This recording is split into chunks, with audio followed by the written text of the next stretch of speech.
Guys, if you told me that I was going to be reviewing a video called Doll Waifu Simulator, I would have told you that things had gone pretty bananas. But here we are, and it's by Maxer. This is Bloodborne Review. The video has spoilers. Bloodborne is a Lovecraftian horror RPG that no one understands by definition, where the player is free to attack hordes of human children at will and consume their innards. If that in-depth and engaging anti-baby gameplay appeals to you, keep listening because it gets worse. In this game, you play as John Bloodborne, a foreign... I just love the trope of naming people after the game title. This is common in a common joke in Warhammer 40k. People joke that the Space Marines are actually named after the Emperor of Man, whose real name is Jimmy Space. Foreigner incapable of speech without the use of sign language, and stricken with Habsburg disease, comes to the ancient city. Okay, the Habsburg disease joke, the inbreeding thing, is because in the Middle Ages in Europe, it was really common for royalty to secure their alliances using marriage as a tool. So often they would pledge their sons and daughters in marriage to rival kings, rival dukes, rival landholders, in order to both secure the interests of those principalities so they wouldn't fight, and so that eventually, 3 generations later, their heirs would inherit both kingdoms, presumably. This had the advantage of creating some larger kingdoms in the royalty, but it had the disadvantage of the fact that it meant that there was a lot of intermarriage. And while an occasional one-off marriage between, say, a second cousin isn't going to do that much destabilizing to a genetic line, repeatedly intermarrying with your blood relatives is going to start selecting for recessive traits. This is a function of the fact that you have 2 basic genes, for lack of a better term, for a lot of traits. You have one from the mother, one from the father. And in the case of some traits that are recessive, such as blue eyes, you have, it requires 2 recessive genes to get them. Your mother and father they don't have to have blue eyes, but they have to have the trait in their genetic code and pass it on to you to have those blue eyes. Now, for things like blue eyes, those are just sort of a quirk of appearance. There's no harm for them. But a lot of genetic disorders, and I mean a lot, rely on having a carrier parents and getting that recessive gene.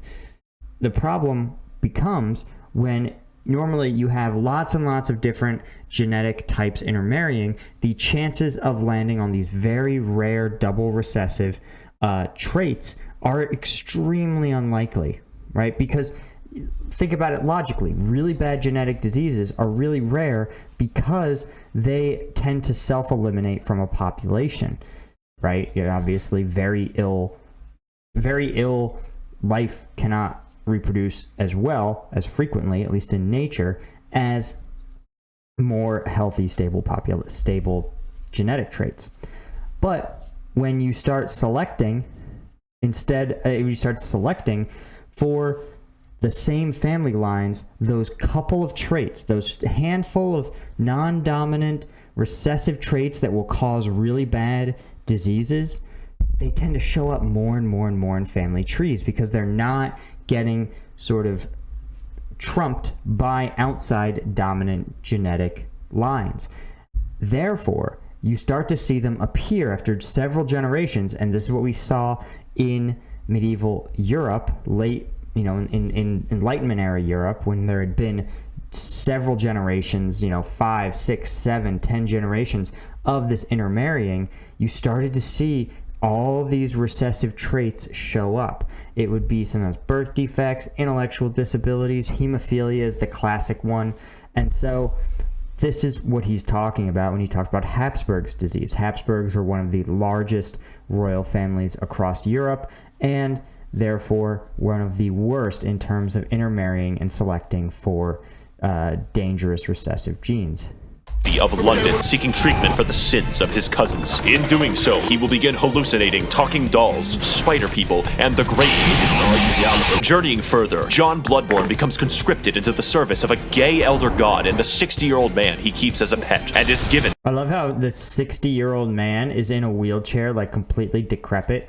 Like, dude, I mean, 60 is old, but 60 isn't necessarily like wheelchair bound and incontinent old. The ultimate task of killing an invisible infant in order to cure his anemia. To accomplish said Herculean task, the player must journey through dark forests, terrifying nightmares, and the meth-ridden alleyways of a post-Brexit Britain.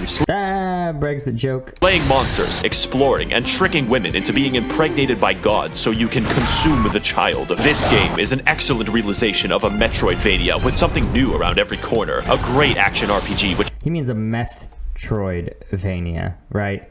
Metroid, Castlevania, and a lot of meth. Pits you against insurmountable odds and extreme challenges, and has a gripping story and lore about discovering the Eldritch truth. So, if you can, play it yourself, because I'm not going to hold back on the details. It's no secret that my reviews are entertainment first, so... Yeah, this is Maxer. We know what we're getting. Thanks. I don't suggest using me as genuine advice. However... Oh god, the true Eldritch horror. VTubers. Most people can't play this game, ever, because you have to buy a $400 magical box sold by the wizard Sony in order to experience it. And even then, you get to see it in an amazing 30 frames per second with no anti-aliasing. Port this game to PC, I beg of you. In fact, I can assume that a lot of people watching this video will basically never play the game. But keep watching because I'm hilarious and original. Do that, and I can give you the full, unfiltered, uncensored, unsubstantiated, and unsportsmanlike experience that is Bloodborne. I appreciate that he threw out there more unreferences than the UN. And is getting anime.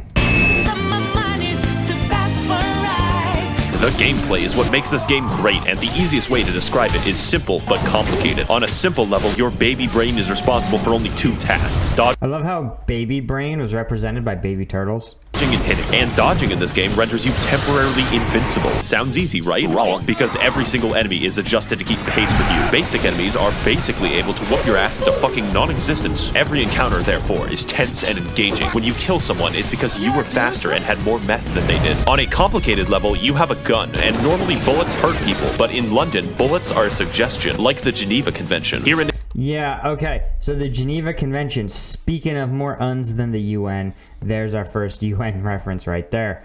The Geneva Convention is actually just a suggestion, as are all international treaties. People love to talk about, that's a violation of international law.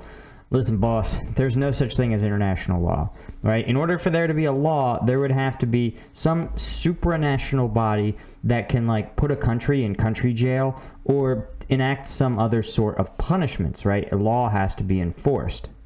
Now, you gotta ask yourself, well, what is the Geneva Convention then? Well, the Geneva Convention, like arms control treaties or agreements on pollution or climate accords or whatever you have, right? Trade agreements, all of these are just what we described. They're agreements. They're handshakes between both parties. They say, hey, we are gonna both benefit if we do X or Y or Z. This is sort of like neighbors agreeing, hey, we both like the shade of this big oak tree. Let's both agree not to cut it down or not to trim it without the other one's permission. And you say, okay, you shake hands. There's no law that says that you can't cut the oak tree down if you get tired of looking at it, right? It's just going to piss off your neighbor and it's going to make your life a lot harder. That's sort of what these agreements are. Now, even bodies like the International Criminal Court, those are meant, of course, to try war crimes, and those are trying individuals, right? So they're sort of just like a special subset of a subset of a subset of a justice system in a country. And as we've seen with the old United States has said, you will never, no matter what our military members do, none of them will ever be tried in the International Criminal Court. Some of which the U.S. is very honest, have committed war crimes. And this isn't me being like a war criminal military. I mean, literally, like, you can Google Robert Bales. The military was like, this dude, you committed a war crime. They sent him to jail for the rest of his life. But he would also maybe have been eligible, depending on a bunch of things, for trial at the ICC. When you talk also about international court, What that is more like marriage counseling, right? The International Court cannot sit there and weigh in on issues of right and wrong. More likely what they do is they come up with complex international agreements. Let's say country X nationalizes an oil well that belonged to a company based in country Y. Well, an international court may sit there and say, okay, let's bring the parties together, bring your lawyers. We're going to, okay, what did you do? What did they do? Well, what do you think is fair? What's going to be worth it? What can you give them and they give you? They're basically, well, mediators, right? Just like a marriage counselor can't come in and sit there and blow a whistle like a referee and go, I rule in favor of the husband. You can't, international courts don't really rule in favor of countries in the sense that we talk about. Again, it looks more like in the aggregate like marriage counseling. So all this to say, yes, the Geneva Convention is just a suggestion. In England, it's all about the knife bins. Except when you shoot somebody mid-attack, you gain the mystical and arcane ability to plunge your fist through their ribcage like Mortal Kombat, and rip out their heart, which is considered rude and a slight annoyance. This extends to behind them if you charge an attack, which sometimes causes you to reach up a pig's asshole and rip out the prostate like fruit by the foot. Side note, the most optimal farming route for currency in this game is called Murgo's Pig Fisting Route. See, I changed the webpage. And in this route, you sneak up behind this guy and do him the dirty. Then entice these two swinular bastards to be mauled to death by members of Organization 13. Repeat 50 times. On a complicateder level, every single weapon in the game has 2 different modes with 2 different movesets, and transforming between them gives you special attacks in addition to running attacks, plunging attacks, On a theoretical physicist level, your character memorizes squiggly lines and fridge art created by gods for passive bonuses that work regardless of weaponry. My favorites are more money, and more money. This is like the fun of course, carrying nothing but increasing chance of finding magic items, charms in your inventory when farming the cow level on Diablo 2. There was no better way to just have your giant overpowered farming build racking up rares and uniques as you slaughtered bovines right and left. That was a good time. That was a good time. Stack. Good to know it hasn't gone anywhere. Finally, on a meta-theoretical chiropractic level, every weapon is customizable. I appreciate that the most intangible is referred to as chiropractic. Guys, I'm here to tell you some bad news, and I love chiropractic YouTube videos, right? They're so relaxing. There is very little scientific evidence that chiropractic it really is going to help you with much of anything. I've heard some people, and I will tell you, I've personally experienced some relief of like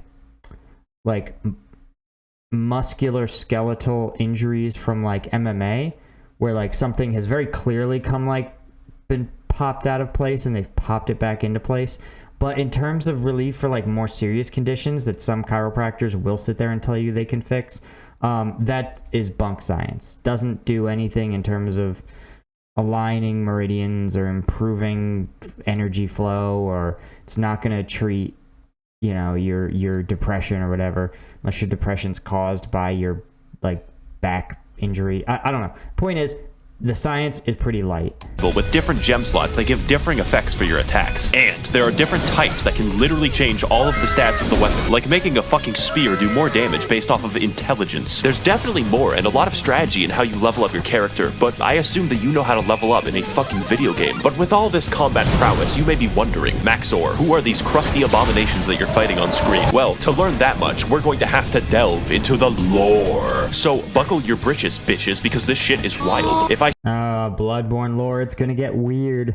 I am indeed buckled up. Say something questionable, just accept it as fact. I can be trusted. 60 years ago, 20 rowdy college students took their Yeah, I'm never gonna play this, so basically this is the only guide to Bloodborne I'm ever gonna watch. Education extremely seriously because they found Woman Cthulhu. She was just in a portable toilet downstairs. Also because they were bored, they beat to death a god of the sea with some bats, but that's a story for later. It turns out the entire world is ruled and created by a race of elder gods beyond human comprehension called the Great Ones. Figuring this out, they got Cthulhu's blood and were like, we can make a religion out of this. Because it turns out the blood can heal people, which is really good due to all the knife crime. So everyone starts drinking it a little too much and they get the money to build 36 cathedrals, but it turns out eventually Yeah, I mean, here's the thing with religion. there's a lot of scammers out there, and boy howdy is religion the best way to scam people, right? It's like there's something about an overarching faith structure that and everyone else sort of chanting in unison that just shuts off critical thinking. The ability, and I'm thinking about things like, I mean, take your pick, the cult from Wild Wild Country, I mean, all of them. They just are all oh my gosh, I can't think of them. The Jonestown people, the Heaven's Gate. They're all just are so dumb, and it's so preposterous. And the fact that you can get even 20, 25 people together to just be like, yes, this is the secret to the universe. It's like, it's so obviously fake. Eventually, the blood turns you in. But then you gotta ask yourself, if otherwise normal people can be convinced of those things, what nonsense am I uncritically convinced of? I don't know. It's sort of scary to know people can become that blind. To a werewolf. So the church hires a guy named German to go fight the beasts with an organization known as the Hunters, but there's too many beasts, so he gives up. Now the knife crime is increased even more, and German sort of goes insane and creates a life-size doll of one of his students who is an 8-foot-tall Amazonian. He also canonically has sex with it. The moon god, for some reason, kind of takes notice of this and is like, alright, listen, I'm building a suicide squad. I will bring your waifu to Laifu if you serve me for all time as my slave. German reasonably thinks that this is a great deal and is Wait, what is that headline?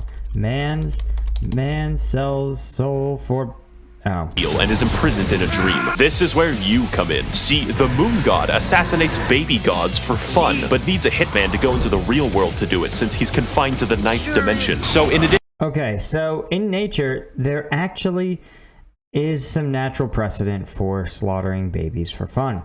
That's right. In a lot of mammals that have a certain type of like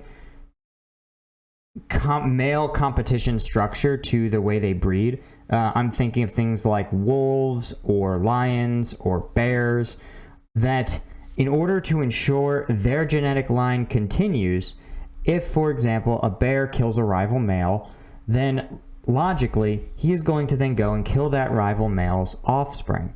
And that's just to ensure that those offspring aren't competing for resources with his own future offspring.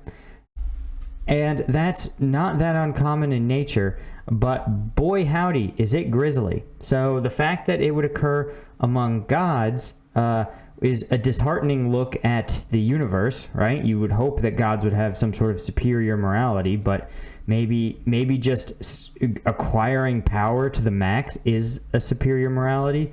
Nonetheless, it's probably good. It's probably good that this is confined to a video game. In addition to fighting all manner of giant beasts and uncovering dark secrets, the true aim of this game is to commit infanticide. There's enough bullshit here to fill tax legislation, so comment your own poorly summarized Bloodborne lore below. And for the rest of us non-shills, we have ample time to explain more of what makes this game great. Yes. Prepare to die. Okay, well, that is also what life is. You're born, spend your whole life in doing some form of preparing to die, and then you die.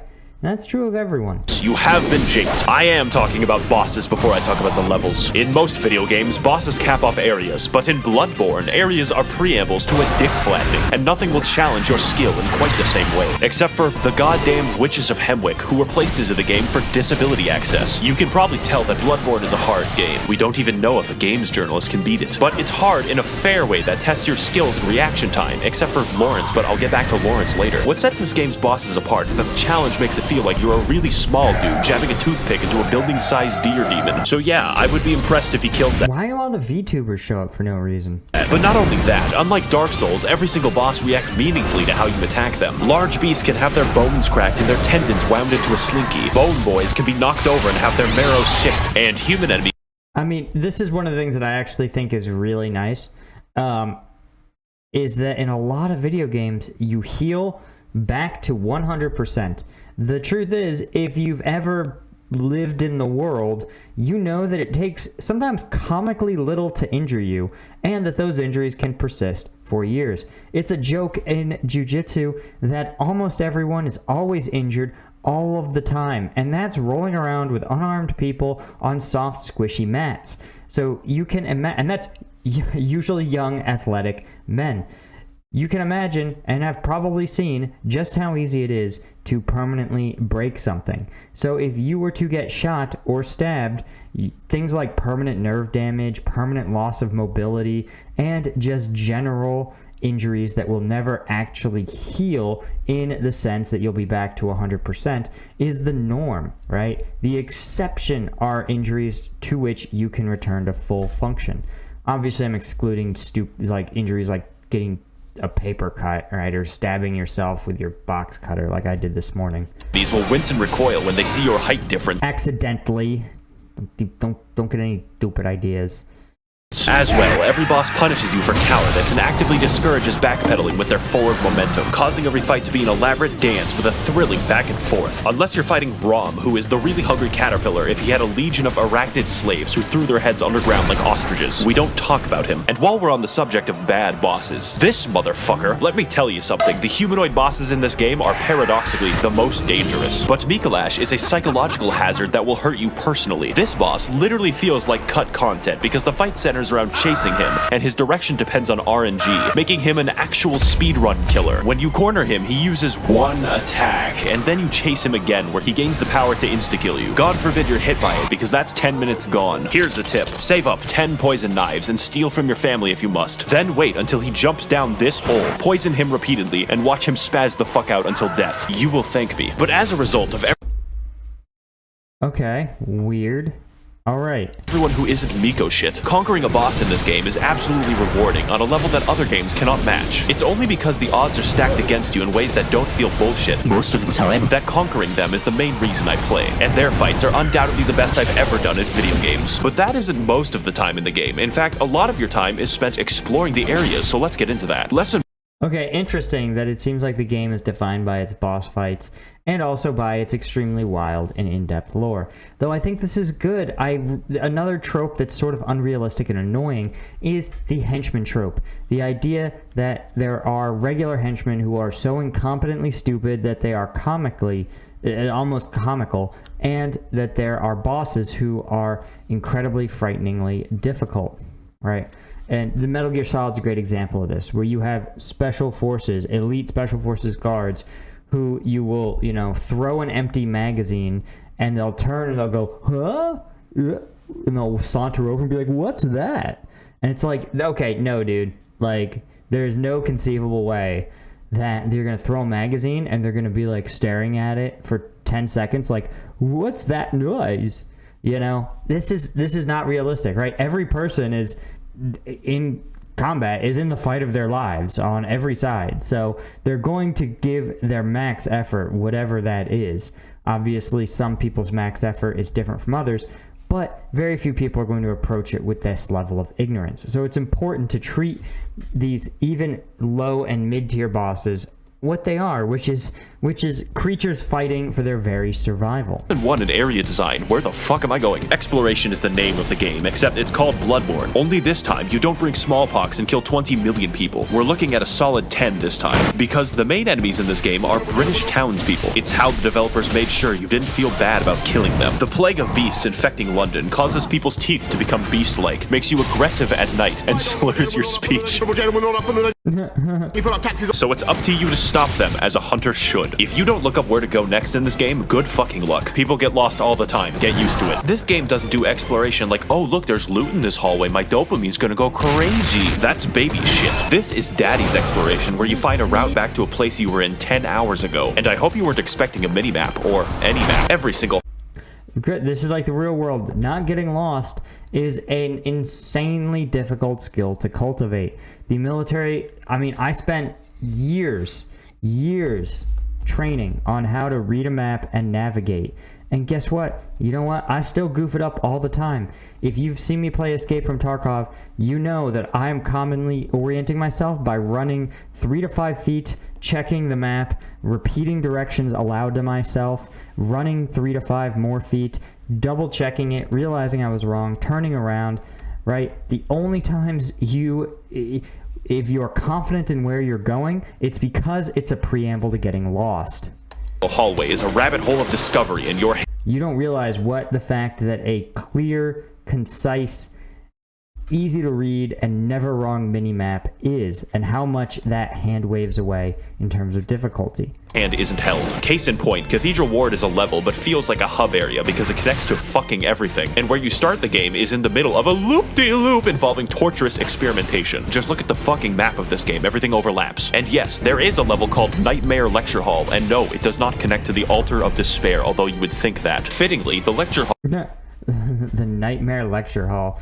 Yeah, okay, well, I'm sure my wife has been there, and it's also known as medical school. Is the smallest area, and more fittingly, 90% of the combat is graduates throwing cum at you. The game also has 2 completely secret areas. That's basically what grad school feels like sometimes. Just throwing nonsense at a wall and hoping some of it sticks. Is that you would not find without the internet. I would tell you how to enter, but I don't want to do calculus. And what you get at the end? Upper Cathedral Ward is legitimately a horror area in a game loved for its combat, because it's filled with enemies who act out my greatest fears. Stealing currency permanently gives me fucking chills every time I talk about it. Oh man, Maxer's unapologetic greed. God bless him. Castle Canehurst is proof that From Software hates us all, since the best area in the entire game requires you to go to the Field of Corn in Ohio and trek down Waldo. But it's worth it to invade the house of that parasitic queen dwelling in her demented castle, so that she may feel the wrath of the proletariat. Guys, I'm here to tell you, think for a minute about how nonsensical it is to have a powerless, meaningless, ineffective royal family living off the taxpayer dime. Doesn't make any sense. I sort of resent the fact that former presidents get bodyguards for the rest of their lives, and, you know, that's a trivial expense compared to what is paid to maintain the lifestyle of the British royal family. And what do they get for it? Oh boy, I would encourage you to Google royal family news, and you can see what sort of brilliant stuff they've been up to. All we have to do is kill Prince Philip, who guards the way as an eternal lich. On top of this, there are numerous NPCs and NPC quest lines spread throughout the world, all with a series of interactions with each other depending on location and timing. For instance, you could direct nuns, prostitutes, and Prince Philip to a church run by a lonely black sludge, then perform enough blood transfusions to send the nun into a yandere rage. Or you could direct them to the nice woman who runs the clinic down the street, who only wants to help and assist others. Then take a strange path through the forest and into her clinic to discover that she's been experimenting on all of them in order to create the Blue Man Group. And oh man, guys, this is maybe an allegory for like Victorian England. Victorian England, this was really common. Just the things visited on the poor were pretty horrible.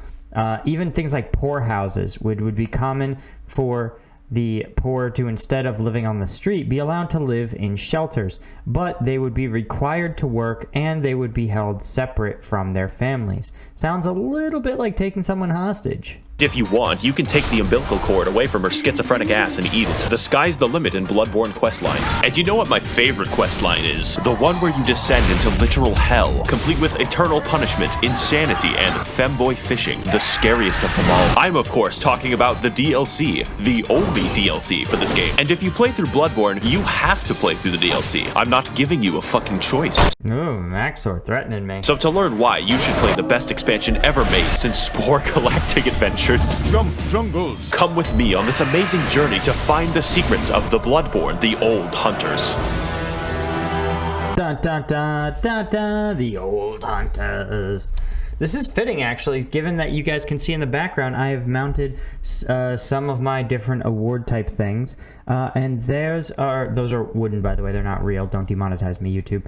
I have my old school style flintlock pistols, perfect for bloodborning.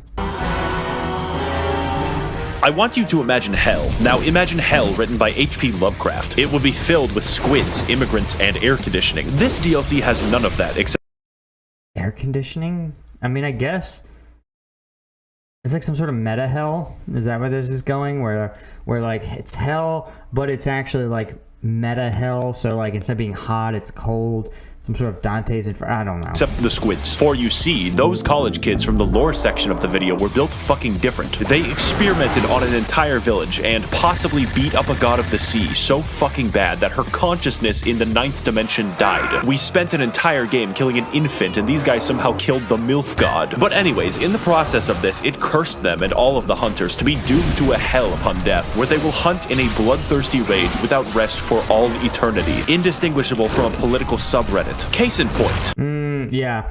Any politics on the internet. You know, I have a pet theory that the internet, things like Twitter and Reddit, are meant to be sort of release valves for actual political tensions, right? Somewhere, or think of it like a Thunderdome, right? Where you can take the most extreme beliefs, right? The people who have beliefs and ideas so extreme that they may actually take harmful action in the real world, and you can just put them somewhere, like a daycare for idiots, where they can't hurt anyone with their idiotic, toxic beliefs. And you just sort of confine them to the internet. And then you just let them fight there. They talk to each other, they sort of get worked up about things, and by and large, the chances that they are going to hurt someone are pretty limited.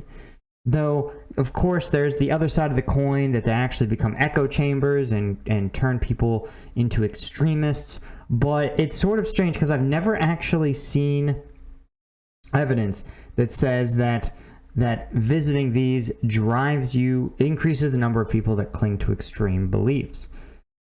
It seems like there's always been a level of nonsense extreme belief. If you look at the percentage of Americans that believe that UFOs from other worlds visit ours, in the 80s and 90s, that percentage was frighteningly high for something that was basically nonsense.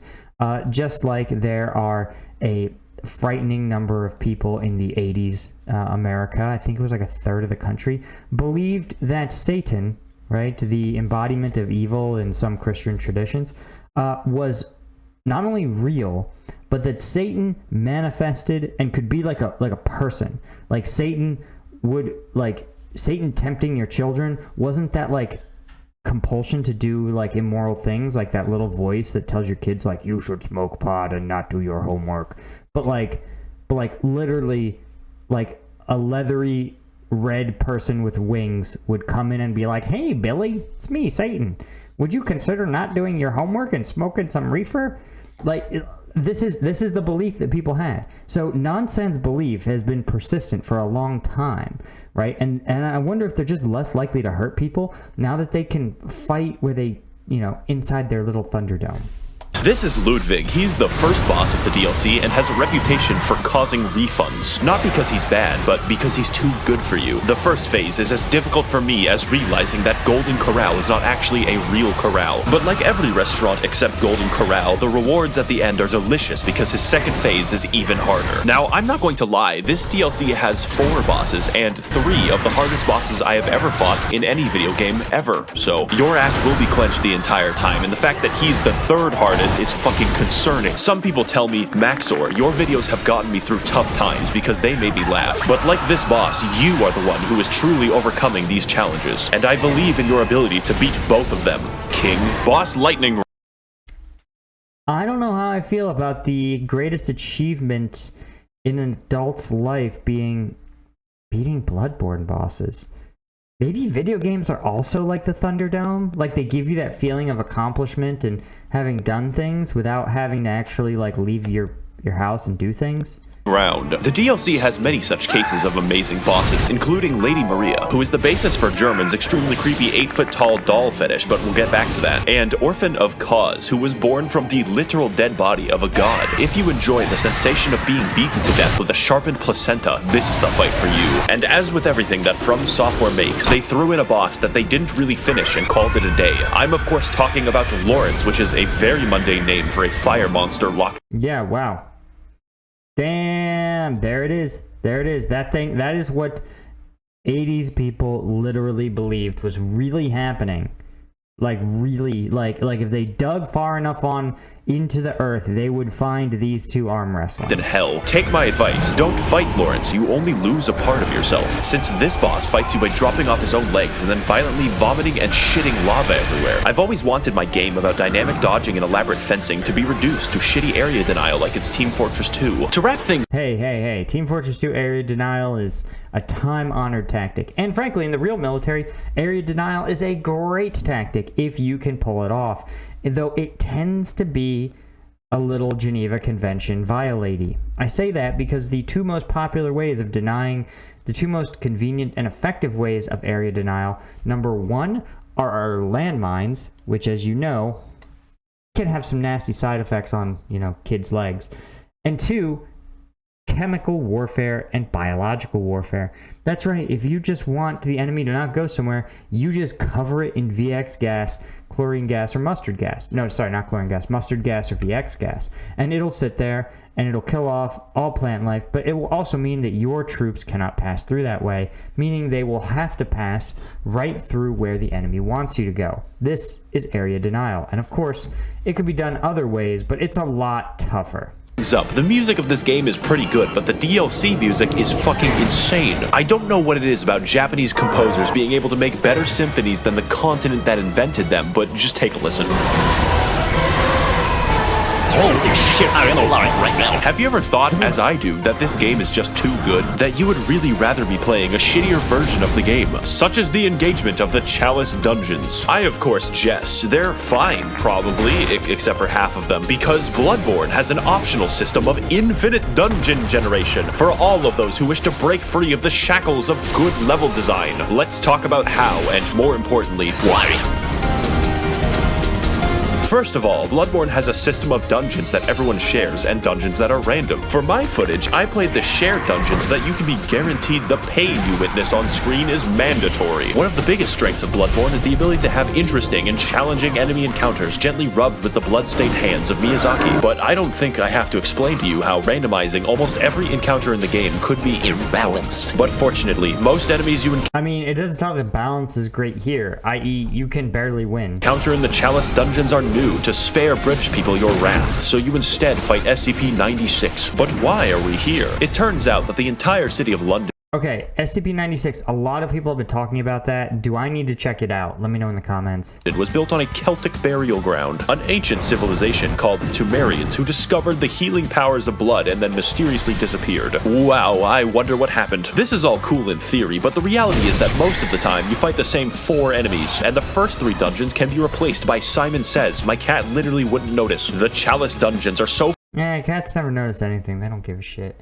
Forgotten that the developers use them to put joke enemies into the game. My favorite is the man who aggressively rolls at you stark naked wearing only his Nikes. The uniqueness also extends to the bosses, and they're actually pretty cool, like Tumerian Descendant, Watchdog, and the 3 overweight men. Do you remember that basic enemy from like 2 levels? He is the boss now. Rom, he is the boss again. The only thing stopping me from throwing myself into a wood chipper is the fact that Mikolash isn't back. And if you're going to have replays, you probably want to make sure that they're actually good. In fact, the bosses are so fucking imbalanced that the Watchdog fight is primarily comprised of instant kill attacks. I beat Sekiro backwards on a keyboard, and this shit is too fucking much. Now, normally that would be I don't know what that means. all, but the dungeons go deeper. What we have discussed so far is merely the surface, and there is a much darker syndicate lying just below. These places you must never venture, for they are the save edit dungeons, whereby Didn't get the footage. Good going, man. through wizardry, the community are able to conjure up deep, dark chasms and share them with the rest of the world. Of these secrets, there are only 2 that I shall reveal to you, and the first is the Cum Dungeon. Yes, you heard that correctly and clearly. The Cum Dungeon is the name of the most optimal farming route ever conceived by the fucking cricket people who do this shit, whereby the player enters the chasm of place name and watches as a high-level boss yeets itself off a cliff. Murgo's pig fisting route can give you 10,000 echoes. This gives 83,000. And if you thought that that sorcery was bad... Oh my god, wait, that's actually the name? Jesus. It gets much worse. You can insert anything from the game files by save editing a Chalice dungeon. Anything. This includes cut and unfinished content from the game that the developers forgot to delete, like this doggo who attacks you with invisible lightning. Overall, the Chalice dungeons are bad. They're not actually very fun to play, and yet I love them. Everyone loves them because they allow us to further explore a long-dead game with the help of a passionate community. Now, before we sign off, I know what you're thinking. Maxor, what about the multiplayer? That I would love to talk about with all the footage I have, but it's dead. If this game releases on PC, and it better, then I will talk about the multiplayer extensively. And finally, this game and this video would not be complete if I didn't talk about the Hunter's Dream. After all the Yeah, this is gonna be bad.